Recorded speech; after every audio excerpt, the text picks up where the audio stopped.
जैसे कि फतेहपुर में इस समय मंदिर और मकबरे का मामला जो है जोरों पर है, जहां पे हमारे बीच इस समय रिंकू लोहारी जी हैं जो भाजपा के मंडल प्रभारी भी हैं और मैं उनसे बात करना चाहता हूं कि और जिला पंचायत भी है हुसैनगंज क्षेत्र से। क्या है पूरा मामला, किस बात को लेकर इतना विवाद चल रहा था? भाई साहब, मैं आपके माध्यम से फतेहपुर जनपद में बहुत सारी अफवाहें फैली हुई हैं।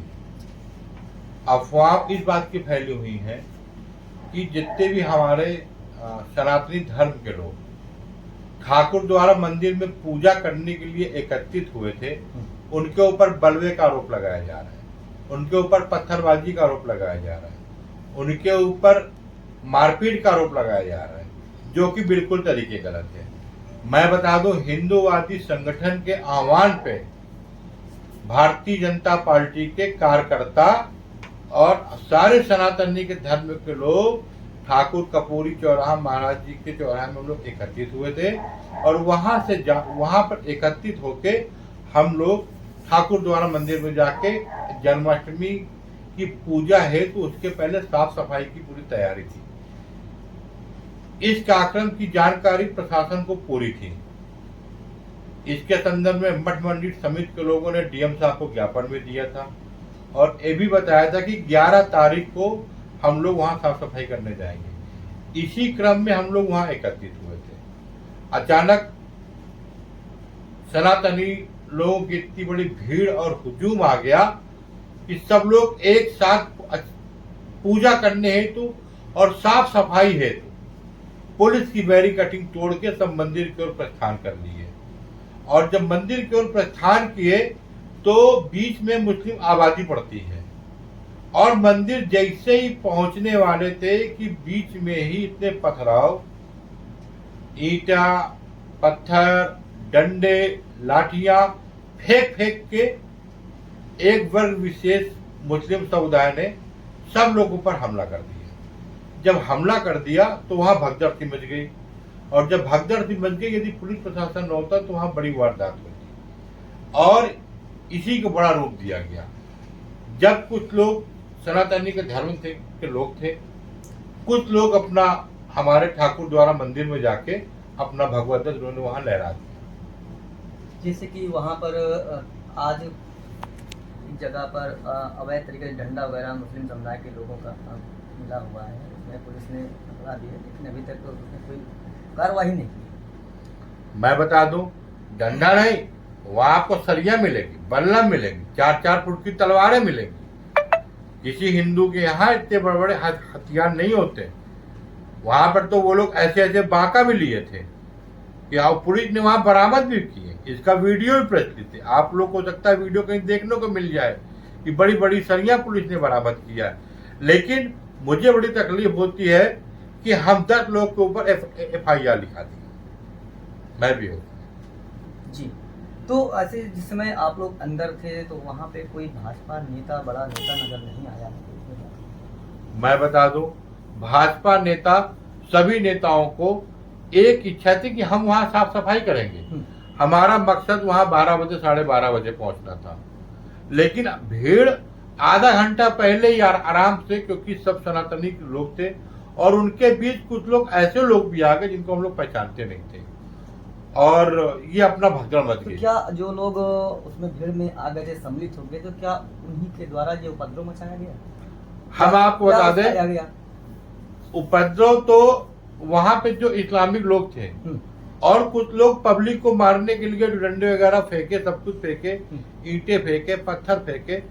मैं आपको बता दूं, प्रशासन को पूरी जानकारी है, वहां पे पूरे कैमरे लगे थे कि कितने लोग गए, क्या घटना थी, क्या नहीं घटना थी।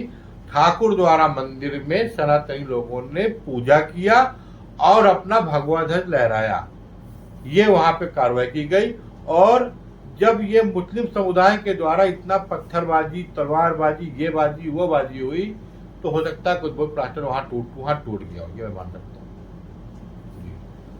पुलिस का दावा है और मुस्लिम लोगों का दावा है कि वो हमारा मकबरा है, वहाँ पे मंदिर नहीं है, तो इस विषय में क्या कहना चाहते हैं? मैं आपको बता दूं, ये मंदिर आज का नहीं है, ये मंदिर 600 वर्ष पुराना है और वो जितनी जमीन है वहां पे, वो पूरी जमीन शकुंतला मान सिंह की थी और शकुंतला मान सिंह से जमीन जो है, उस जमीन को शकुंतला मान सिंह से राम नरेश जी ने खरीदी। राम नरेश जी एक हिंदू समुदाय से जुड़े व्यक्ति थे। उन्होंने पूरी जमीन की प्लॉटिंग की और ठाकुर द्वारा को छोड़ दिया। ठीक, ये हमारे हिंदू समुदाय का ठाकुर द्वारा है और वो ठाकुर द्वारा बना रहा। मैं बता दूं, हमेशा से वहां से हिंदू सनातनी के लोगों ने, चाहे आपका जन्माष्टमी हो, चाहे दीपावली हो, चाहे दशहरा हो, वहां दीपक जलाने का काम करते थे।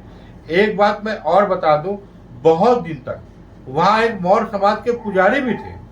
वो उस ठाकुर द्वारा की साफ सफाई करते थे। लेकिन 2012 के आसपास कुछ ऐसी सरकारें आ गई जिन सरकारों में इस्लामिक कट्टरपंथी नेताओं ने मिलकर वहां पे कुछ गलत कागज पेश करके उसको मकबरा अपना दर्ज करवाया। एक बड़ा सवाल जनता के बीच में गूंज रहा है इस समय कि इसके पहले हिंदू समाज ने वहाँ पूजा अर्चना करने का प्रयास क्यों नहीं किया? 11 तारीख ही क्यों चुनी गई? हम आपको बता दें, 11 तारीख इसलिए चुनी गई क्योंकि वहां के स्थानीय लोगों ने अपना हिंदू, हम वाहिनी के जितने नेता थे, इसकी चर्चा कई महीनों से चल रही थी। जब उन लोगों ने बताया कि पहले हिंदू समुदाय के लोग अंदर पूजा आरती किया करते थे, आज भी आप, क्योंकि मैं मौके पे भाई साहब गया था, मैं एक दिन पहले भी गया था, आप जाएंगे तो आपको हमारे जो मंदिर का गुम्बद बना हुआ है उसकी जंजीर आज भी लटकी है। आप कलश देखिए, जो हिंदू मंदिरों में कलश होते हैं, पहले बड़ा कलश, फिर उसके ऊपर छोटा कलश, फिर बड़ा कलश, 5-6 कलश आपको वहां मिल जाएंगे, त्रिशूल मिल जाएंगे। मैंने बहुत से मकबरा और मदरसे को देखे हैं, लेकिन इस तरीके कोई नहीं।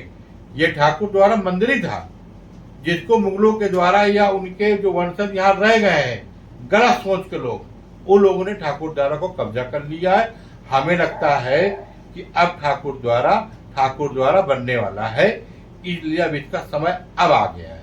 तो क्या लगता है कि हिंदू सनातन धर्म क्या 16 तारीख को पूजा अर्चना फिर से करेगा जन्माष्टमी को लेकर? मैं आपको बता दूं, इस जन्माष्टमी नहीं, पिछली हर जन्माष्टमी को वहाँ पूजा होती थी और हमारे मठ मंदिर समिति के लोग हैं और जो हमारी कमेटी तय करेगी, पूजा तो होगी भाई साहब, चाहे दूर से पूजा हो, इसमें कोई दो राय नहीं है।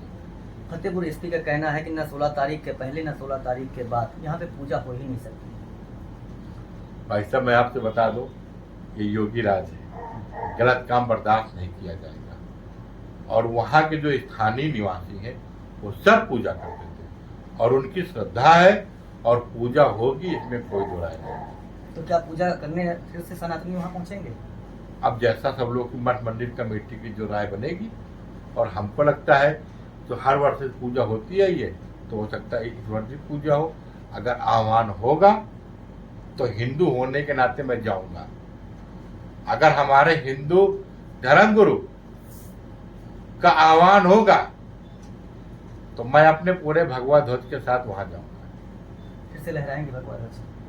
मैंने आपसे बताया कि भगवा ध्वज लेके पैदा हुए हैं। भगवा ध्वज एक शौर्य का प्रतीक है और भगवा ध्वज लेके ही मरेंगे।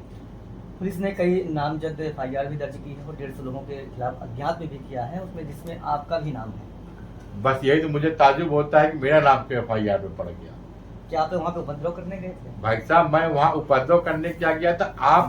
अब आप FIR की बात ही कर लिए तो आपने मेरी फोटो और वीडियो देखी होगी।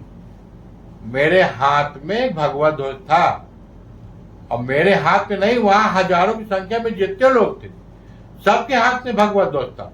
वहां प्रशासन ने 6-7 कैमरे लगा रखे, पूरे कैमरे आप देख लीजिए। मैं गारंटी के साथ कहता हूं, हजारों की संख्या में किसी एक के पास भी लाठी या डंडा हो तो आप बताइए, भगवा ध्वज हो सकता है जो मेरे हाथ में था और मेरे हाथ में रहेगा भगवा ध्वज। इतने सनातनियों के रहते हुए उसमें आपका ही नाम क्यों चुना गया? अब ये तो भाई मैं खुद नहीं जानता क्यों मेरा नाम चुन ले गया। बहुत सारे बड़े बड़े नाम थे, दिग्गज लोग थे, उनके नाम ही नहीं कहीं दिख रहे हैं यहाँ पे। तो अब हो सकता है राम जी को मेरा ही नाम पसंद हो। है, कार सेवक में कितने लोग गए थे, राम मंदिर सेवा में कितने लोग गए थे, लेकिन कुछ उनके 1% लोग जेल गए थे। हो सकता है कि हजारों की संख्या में